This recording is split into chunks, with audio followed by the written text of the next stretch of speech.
যখন একটা বর্ণ থেকে বা শব্দ থেকে সবগুলো বর্ণ নিয়ে তোমাকে বিন্যাস করতে বলবে, তুমি প্রথমেই দেখবা একই জাতীয় কি কি বর্ণ আছে। একই জাতীয় বর্ণ যতটি থাকবে তত ফ্যাক্টরিয়াল সংখ্যক বিন্যাস কি হবে, একটা বিন্যাসে পরিণত হবে। কয়টা বিন্যাসে? একটা বিন্যাসে পরিণত হবে। তাহলে সবাইকে আগে আলাদা আলাদা বর্ণ ধরবা, ধরে কি রিপিটেড যতগুলো থাকবে তত ফ্যাক্টরিয়াল দ্বারা ভাগ করে দিবা, তাহলে কি চলে আসবে, তোমার অ্যান্সার চলে আসবে। ওকে, তাহলে আমার প্রথমেই টাইপ 1 এ শব্দ বা কিছু অঙ্ক দিয়ে নিয়ে বিন্যাস করতে বললে শব্দটিতে যখন মোট অঙ্কের হিসাব করে এনপিআর এর সূত্র বসিয়ে দিলে কি পাবা, নির্ণয় বিন্যাস পাওয়া যাবে।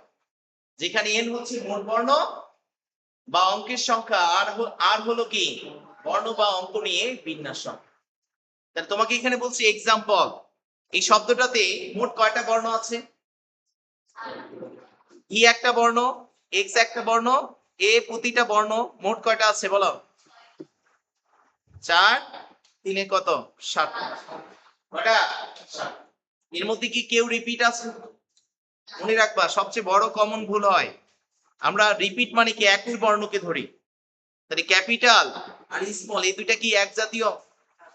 এই দুইটা কখনোই এক জাতীয় হবে না। যদি এরকম থাকে তাদেরকে এক জাতীয় ধরা যাবে না, তাদেরকে আলাদা আলাদা হিসেবে তুমি কাউন্ট করে নিবে। ওকে, যদি দুইটা ই থাকতো তাহলে তুমি তখন কি তাদেরকে এক জাতীয় বর্ণ ধরতা।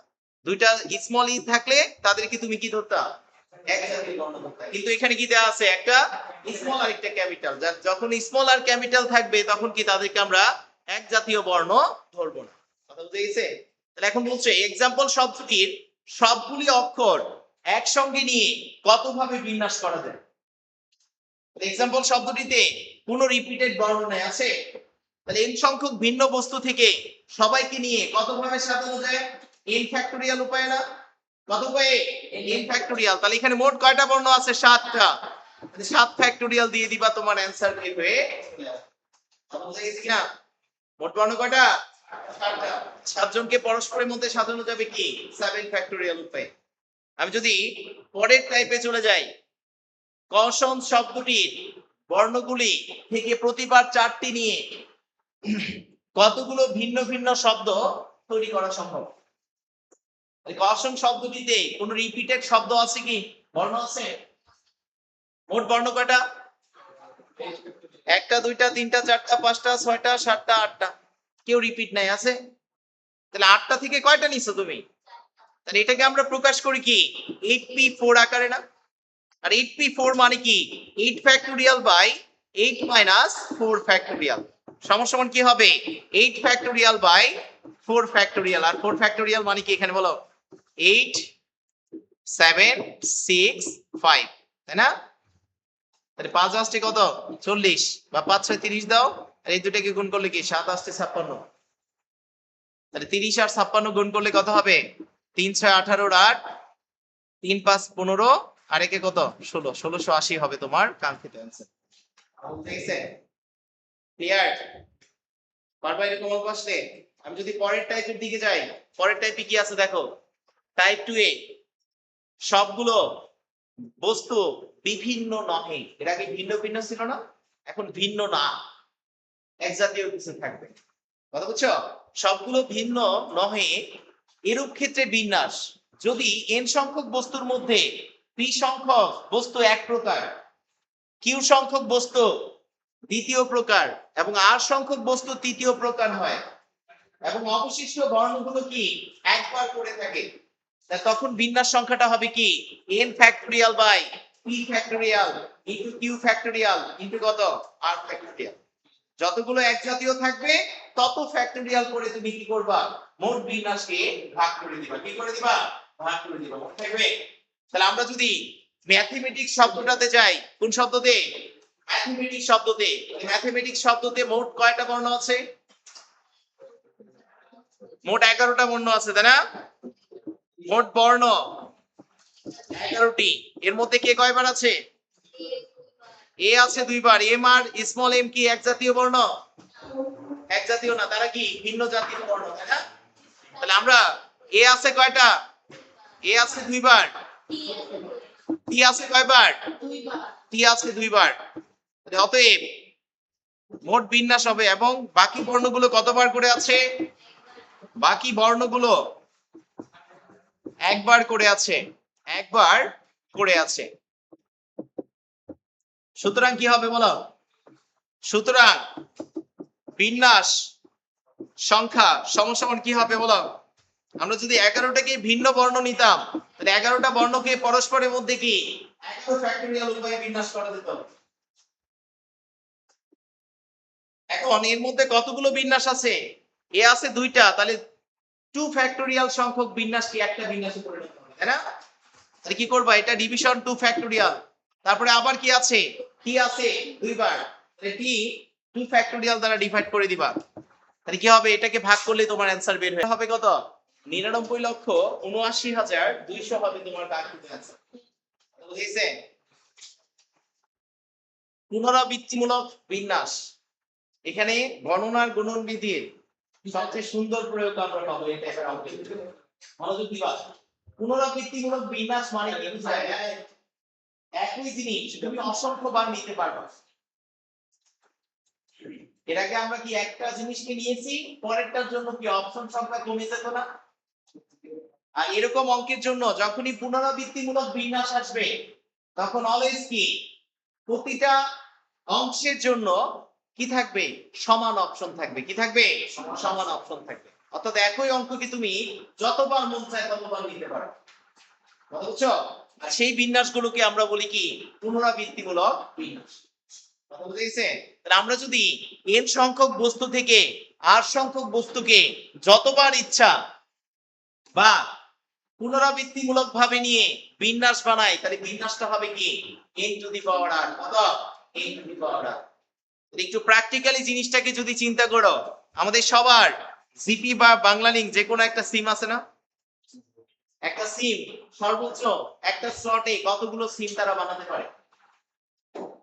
বা তুমি যে কোনো প্রোডাক্ট কিনবা, প্রত্যেকটা প্রোডাক্টের একটা কি থাকে, ইএমআই নাম্বার থাকে না? ইএমআই নাম্বারটা কি বিন্যাসের সাহায্যে কিন্তু বানানো যায়। কথা বলছো কিনা, বিন্যাসের সাহায্যেই বানানো হয়ে থাকে। তুমি যদি জিপি সিম চিন্তা করো 017, এই তিনটা ঘর কি ফিক্সড, তিনটা ঘরে তিনটা বর্ণই বসবে, এর বাইরে কেন বর্ণ বসতে পারবে না? পারবে? তাহলে বাকি আছে হাতে আর কয়টা বর্ণ, ঘর 1 2 3 4 5 6 7 8টা। এই 8টা ঘরে যে কোনো অঙ্ক 0 থেকে 9 পর্যন্ত যে কোনো অঙ্ক প্রতীক বসলে কি এক একটা সিম তৈরি হবে না? সবগুলো শূন্য বসাইলে একটা সিম হলো, সবগুলো এক বসালে কি একটা সিম হবে? হবে কিনা? তাহলে আমি যদি এই ঘরটাকে পূর্ণ করতে চাই, হাতে অপশন আছে কয়টা, 0 থেকে 9 পর্যন্ত 10টা। পরেরটার জন্য হাতে অপশন আছে কয়টা, তারপরেরটার জন্য, প্রতিটার জন্য কি হাতে অপশন আছে 10টা। তার মানে আমি যদি জিপি সিম চিন্তা করি 017, এই স্লটে কতগুলো সিম বানানো যাবে? তাহলে এখন দেখো অপশন সংখ্যা তুমি পেয়ে গেছো সবগুলোর জন্য 10। কয়টা 10 গুণাকারে আছে? 8টা। গণনা গুণন বিধি কি বলছে, সবগুলো অপশনের গুণফলই হবে কি মোট বিন্যাস সংখ্যা, তাই না? 8টা ঘর আছে, তুমি কি পেয়েছো 10টা, আর 10টা 8 যদি গুণ করো, 8টা 10 যদি গুণ করো তাহলে কি হবে, 10 টু দি পাওয়ার 8 হবে না? তাহলে এখানে 10 মানে কি ছিল, 10 মানে ছিল অপশন সংখ্যা। কি সংখ্যা? অপশন সংখ্যা। আর এই 8 মানে কি ছিল, 8 মানে কি ঘর না? তাহলে যখনই এরকম পুনরাবৃত্তিমূলক বিন্যাস আসবে তখন মনে রাখবা অপশন টু দি পাওয়ার ঘর করে দিলেই তুমি কি পেয়ে যাবা, মোট বিন্যাসটা পেয়ে যাবা। আর সেটাই হচ্ছে n to the power r। n মানে কি অপশন, আর r মানে কি এখানে কয়টা ঘর বা কয়টা বর্ণ নিয়েছো সেটা। কথা বুঝেছি না? তাহলে তখন কি আসবে, 10 কোটি সিম তৈরি করা যাবে। কয় কোটি? 10 কোটি। 1 2 3 4 5 6 7 8, কয় কোটি সিম বানানো যাবে? 10 কোটি। কথা বুঝেছি? তাহলে আমরা যদি এখন যাই, এই যে 4-5টা অঙ্ক দিয়েছে, মনোযোগ দাও। মূল সূত্র কি, পুনরাবৃত্তি বিন্যাসের মনে থাকবে? অপশন টু দি পাওয়ার কি ঘর করে দিলেই তুমি বিন্যাস সংখ্যা পেয়ে যাবা। কি সংখ্যা?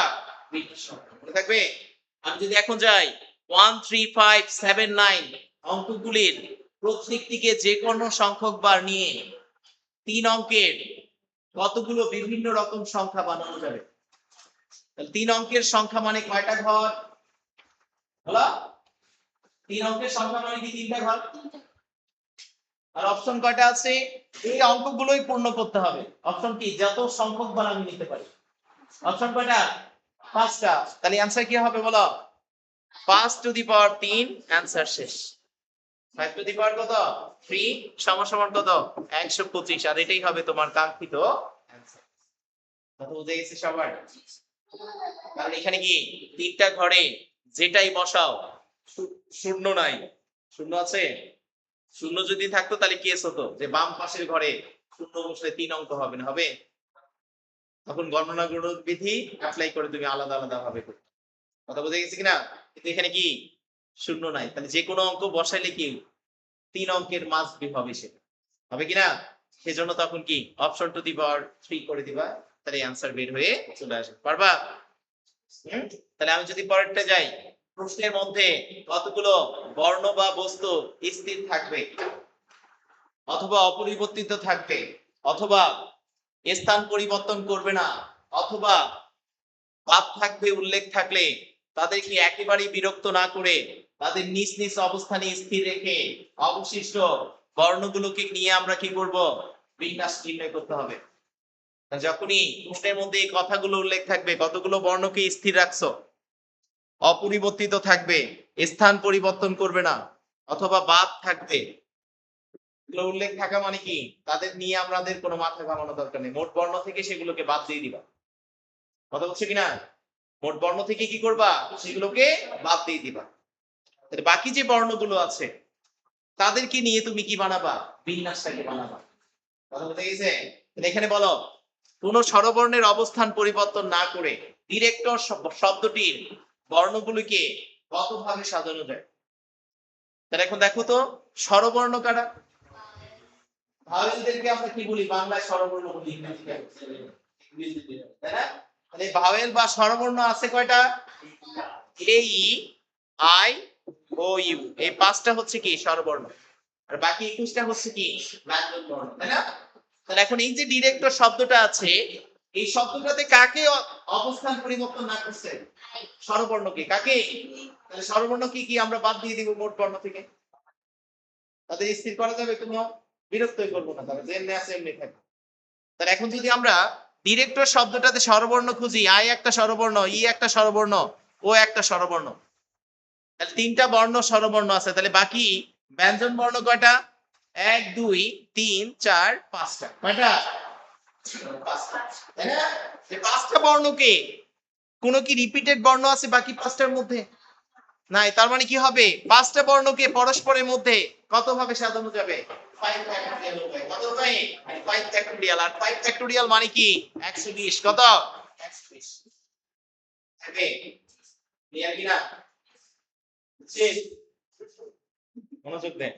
তারপরে যাবা টাইপ 5 এ কতগুলো প্রশ্নে উল্লেখ থাকবে যে কতগুলো বর্ণ বস্তু একত্রে থাকবে, তবে তাদেরকে একটি মাত্র বর্ণ বা বস্তু বিবেচনা করে মোট বর্ণের বিন্যাস সংখ্যার সঙ্গে যে বর্ণ বা বস্তুগুলো একত্রে থাকবে তাদের নিজেদের মধ্যে বিন্যাস সংখ্যা গুণ করতে হয়।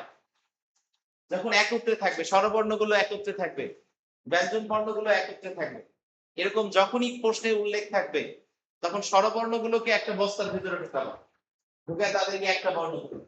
কি জন্য? একটা বর্ণ ধরে মোট বর্ণের বিন্যাস সংখ্যা বানাবো। একত্রে থাকবে মানে কি? যেখানে যাবে রেলগাড়ির মতো একদম কাঁধে একদম হাত রেখে একসাথে নিচ্ছে। তাহলে হচ্ছে কিনা? এখন স্বরবর্ণ একত্রে থাকা মানে কি? স্বরবর্ণ সবাইকে তুমি একটা বর্ণ ধরে নিবা। কয়টা বর্ণ?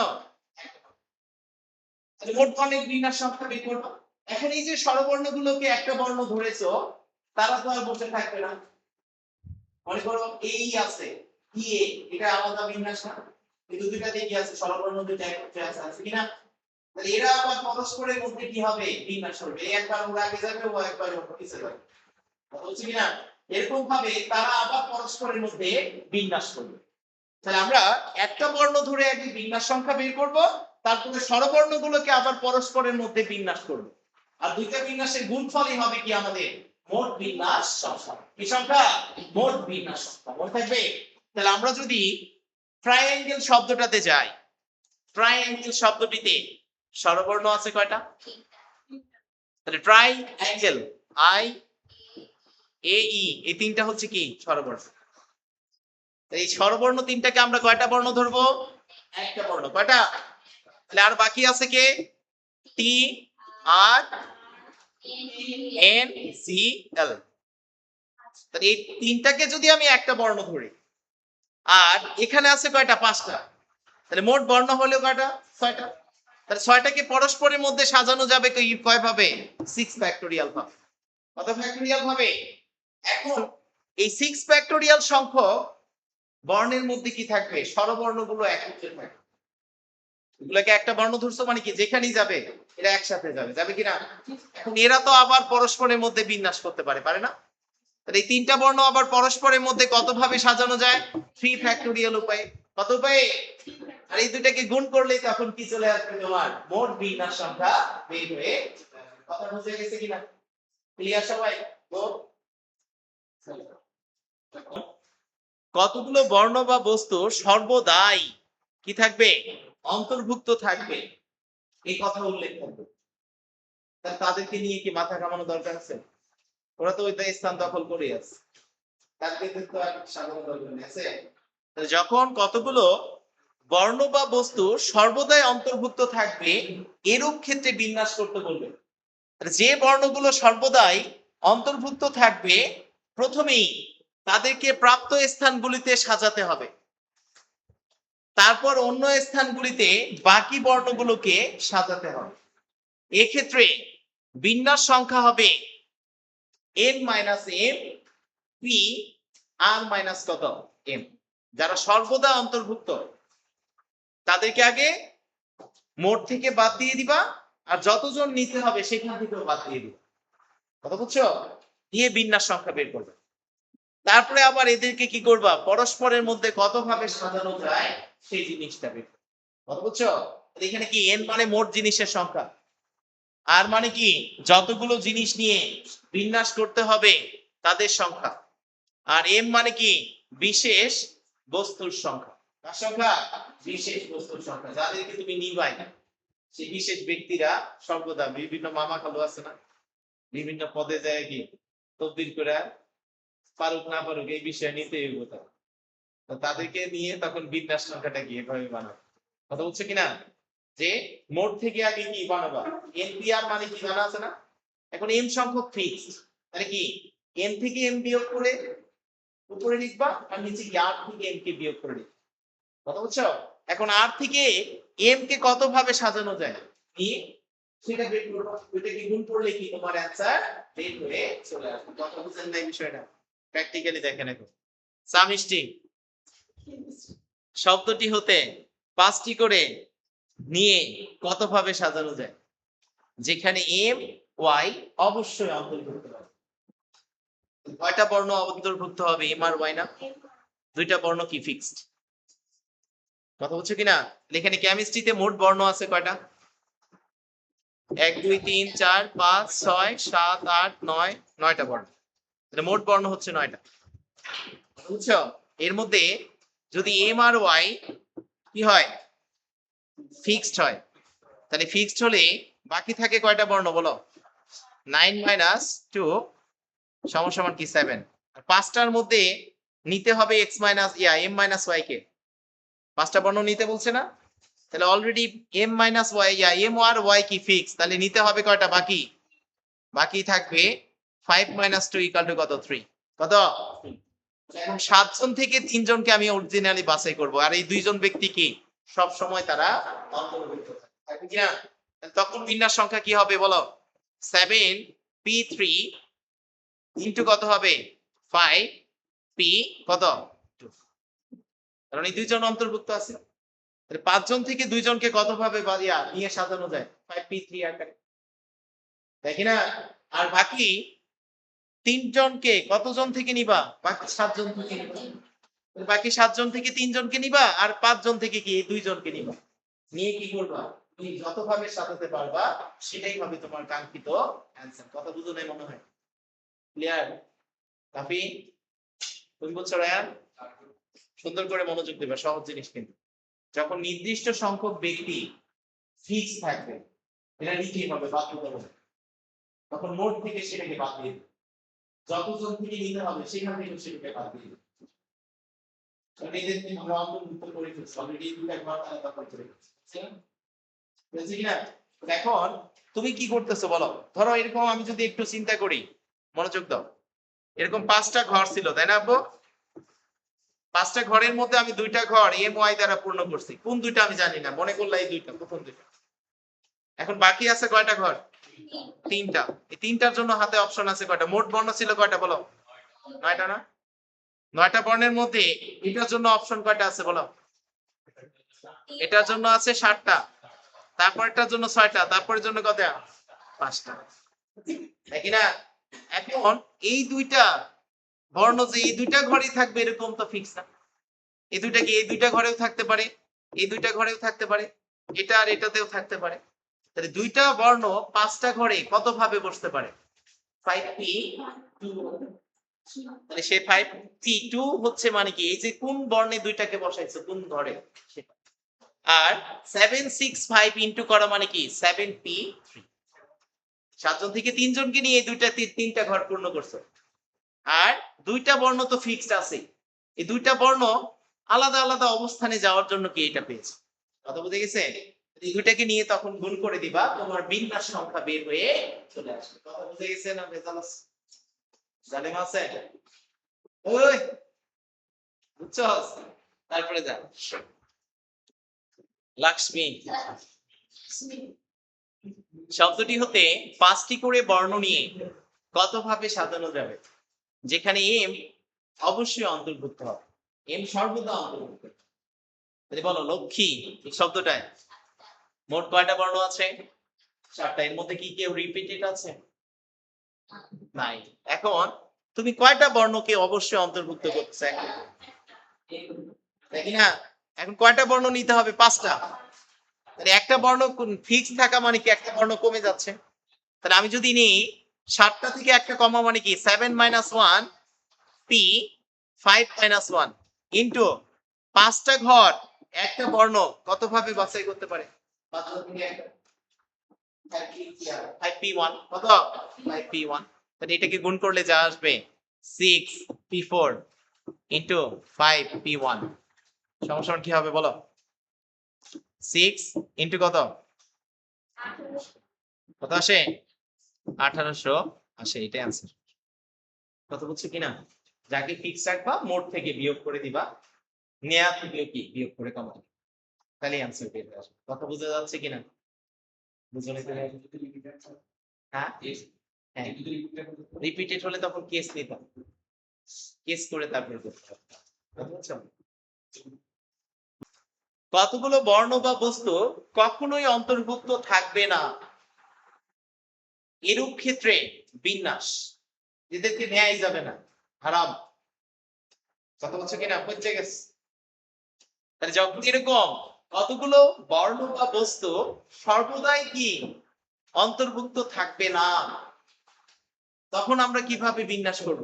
তখন শুধুমাত্র মোট বর্ণ থেকে তাদেরকে বিয়োগ করে দেব, বাকি বর্ণগুলো থেকে তোমাকে প্রত্যেকটা ঘর পূর্ণ করতে হবে। কথা বলছো কিনা?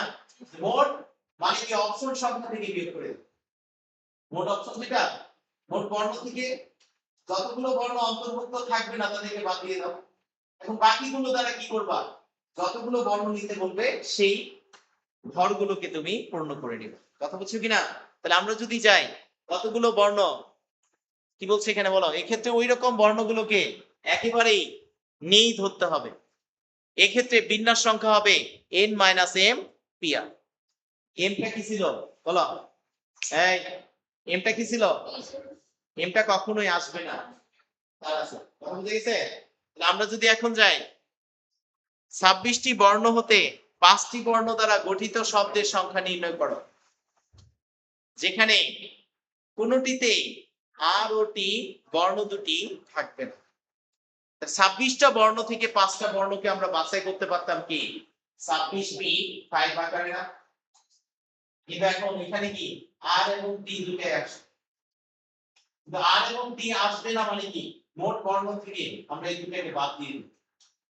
তাহলে আর আর টি বাদ দেওয়া মানে কি 26 থেকে দুইটা বাদ দিলে 24টা। এখন এই 24টা বর্ণ থেকে তুমি যেটাই নাও সেখানে কি টি আসার সম্ভাবনা আছে, আর আসার সম্ভাবনা আছে।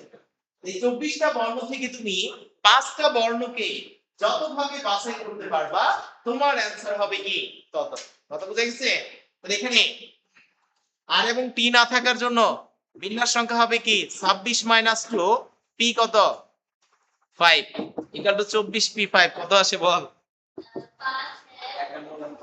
51,000 51,480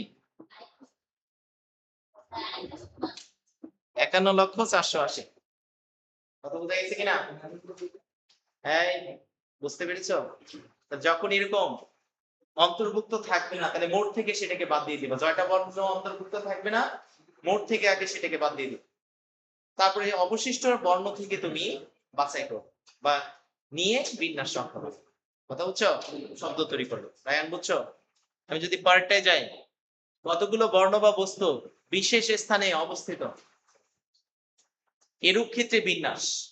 কতগুলো ব্যক্তি বা বস্তু বিশেষ ক্ষেত্রে কি হবে অবস্থানে অবস্থিত তাদের ক্ষেত্রে বিন্যাস।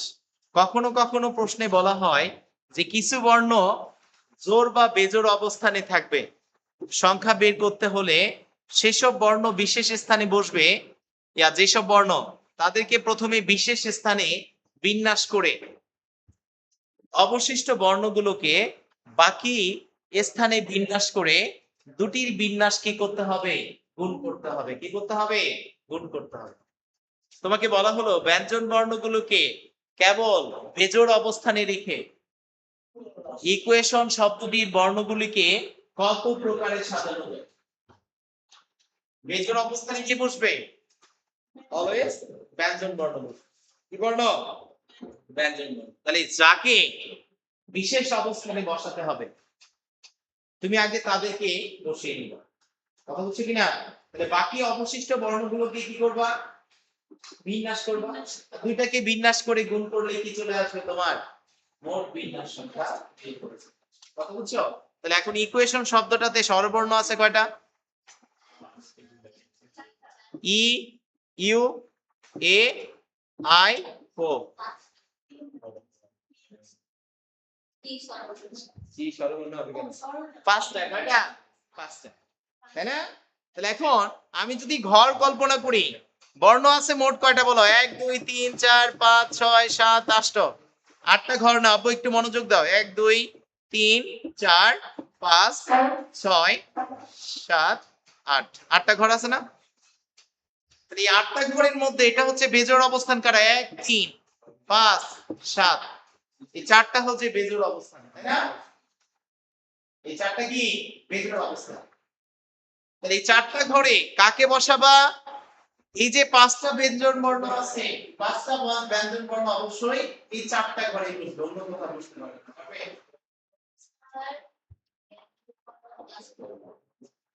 ই ইউ এ আই ও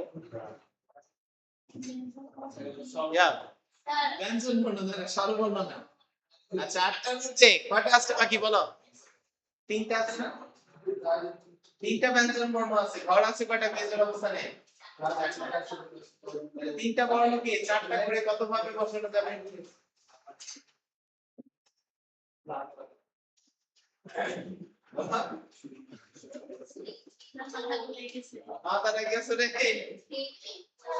এটা ক্ষেত্রে এই লজিকটাকে মনে রাখবো। তারপরে যাও, কতগুলো বর্ণ বা বস্তু একই ক্রমে রেখে, কতগুলো বর্ণ বা বস্তু একই ক্রমে রেখে বিন্যাস করতে হলে যে বর্ণ বা বস্তুগুলো একই ক্রমে থাকবে তাদেরকে এক জাতীয় বিবেচনা করে মোট বিন্যাস সংখ্যাকে এক জাতীয় বর্ণের বিন্যাস সংখ্যা দিয়ে ভাগ করতে হয়। কি বলছি বুঝছো? কতগুলো বর্ণ বা বস্তু একই ক্রমে থাকলে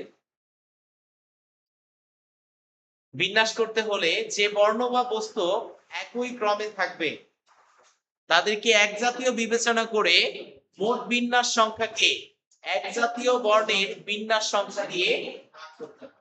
একই ক্রমে থাকা মানে কি যেখানেই যাবে একসাথে যাবে, কথা বুঝছো? এবং কেউ কারো আগে কেউ কারো পরে যেতে পারবে না। মনে করো এখানে এই আছে আরেকটা এফ আছে, যেখানেই যাবে এই তিনটা বর্ণ একসাথে যাবে, এদের আগে পরে কেউ যাবে না। একই ক্রম মানে এই জিনিসটাকে বোঝায়, কথা বুঝছো? যেখানে যাবে এই বরাবর একটা যদি ফিক্স করে দাও বাঁশ লাগায়, জেনে যাবে এরা তিনজন কি এর পরে ইয়ে আসবে, এর পরে কত এর, এরা কখনোই এলোমেলো হবে না, কথা বুঝছো কিনা? তাহলে এই যখনই এরকম একই ক্রমে রেখে বিন্যাস সংখ্যা করতে বলবে তখন এদেরকে আমরা কি ধরবো, একটা বর্ণ এক জাতীয় বর্ণ ধরে নিব। কি জাতীয়?